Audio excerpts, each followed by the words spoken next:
Why do so many women become Muslim these days? Why do Because they so want to many be women in the oppressed. West? This video is dedicated for my brother Piers Morgan. The view that Muslim women are somewhat oppressed is a delusion and a result of racist and Islamophobic propaganda.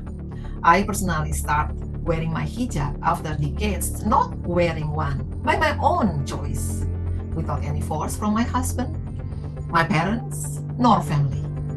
I too never forced hijab on my daughter, and certainly Islamic teaching never forced it on us.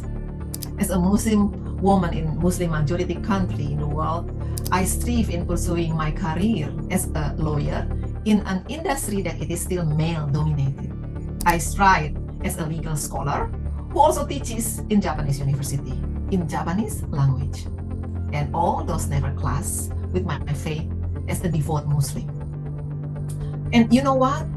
Ever since I wear hijab, I do feel more modest and more respected by the people, not only in my home country, but also when I teach and travel in other parts of the world. And just so you know, Christianity also teaches to wear veil for modesty.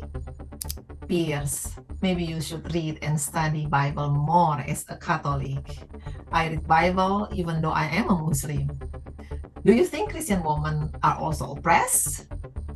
It is men like you who use religion as an excuse to impose your view on what a woman should be, who oppress women. Piers, you should not only apologize to Muslim, but also to Christian and Jew, because you remark also disparage their teaching in some way. I know that you are close and backed by Israeli government, Israeli network, and the BBC, but you are no better than anybody. You are just a human. Netanyahu is just a human. I do pray that God will enlighten you, rid hatred from your heart, and save your soul before it's too late. Inshallah.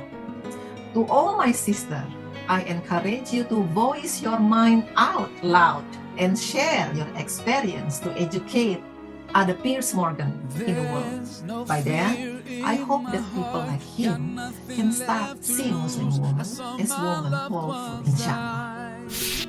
Oh, I swear that I won't give in. By God, you